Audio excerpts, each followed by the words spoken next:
Bana baktığımda eşikim yoktu. Kalbimni og'ritib bo'ldi to'ylaring. Nozigan kuyovga qildim o'ylaring.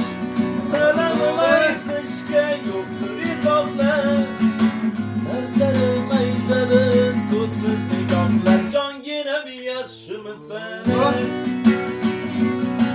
Hammadan baxtlimisan? Jonginam yaxshimisan? Ayt, ayt, ayt, ayt. Hammadan baxtlimisan? Jonginam yaxshimisan? Hammadan baxtlimisan? Jonginam yaxshimisan? Ayt, ayt, ayt, ayt. Hammadan baxtlimisan? To'ying kuni jonim hamma shod edi. Faqat bu xursandlik menga yod edi. Qancha yillar o'tib seni esladim. Qachon kelar ekan deb yo'ling poyladim. Bir kuni uchradik yoningda yoring. Menga so'z aytishga yo'qdir ilojing. Ikki yondan ikki to'g'ri quchoqlar. Dardlarim aytadi so'zsiz nigohlar. Jonginam yaxshimisan? Ayt, ayt, ayt, ayt.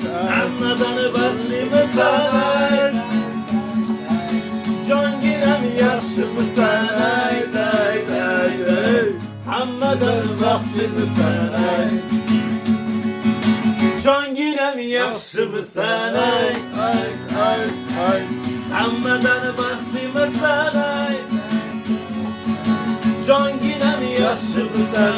Ayt, ayt, ayt, ayt. Hammadan baxtlimisan? Ayt. Restoranlarda yurtishim yo'q.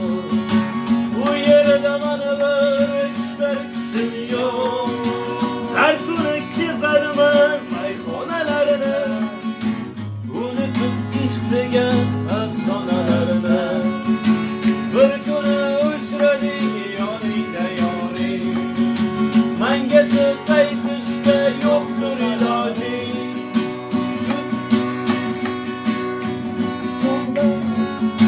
Dardlarim aytadi so'zsiz nigohlar. Jonginam yaxshimisan?